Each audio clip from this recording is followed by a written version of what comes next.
Welcome to my 11th video blog. I'm Deane Schuessler with my book, Devoted to God and Each Other. Devotions for couples to strengthen their marriage. This devotion that I'm sharing with you today is Fragrance of God in Your Home. The Bible passage I'm using is from the Song of Solomon 2:12. The voice of the turtle dove is heard in our land. The fig tree puts forth its figs, and the vines are in blossom. They give forth fragrance. As this passage from the Song of Solomon says, we not only hear spring sounds, the voice of the turtle dove is heard in our land, we also smell rich aromas. The vines give forth fragrance. The return of spring evokes an aura of the time we fell in love with the one who is now our husband or wife. The smell of fig trees in the spring invites us to taste the delicious fruit. Though the agricultural setting of the land of Israel 3,000 years ago differs from ours in some respects, our minds can easily visualize the beauty of spring. Almost all of us want to have homes that not only look becoming, but also exude an aroma that invites guests to enter and relax. We want to enjoy our homes, and we also do not want to be embarrassed when friends come to call. A home of delicious aromas announces, love and joy live here.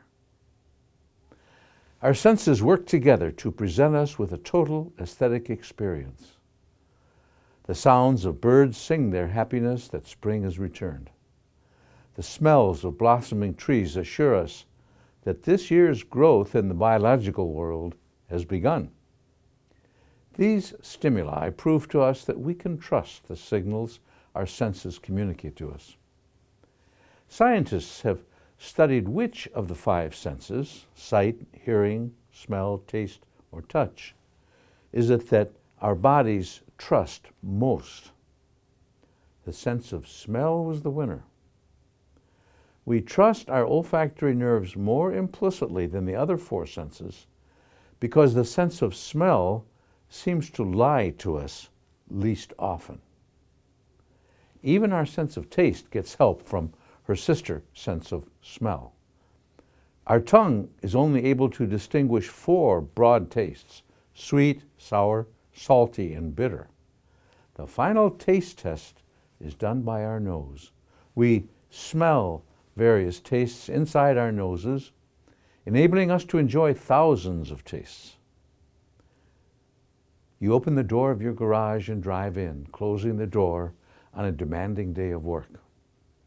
You open the kitchen door as the heavenly fragrance of baked banana bread envelops you. Walking into the kitchen, you see your wife or husband grasp a bread pan from the oven. You hear the gentle clap of the bread pan on the cooling rack on the counter. She or he invites, "Like a slice?"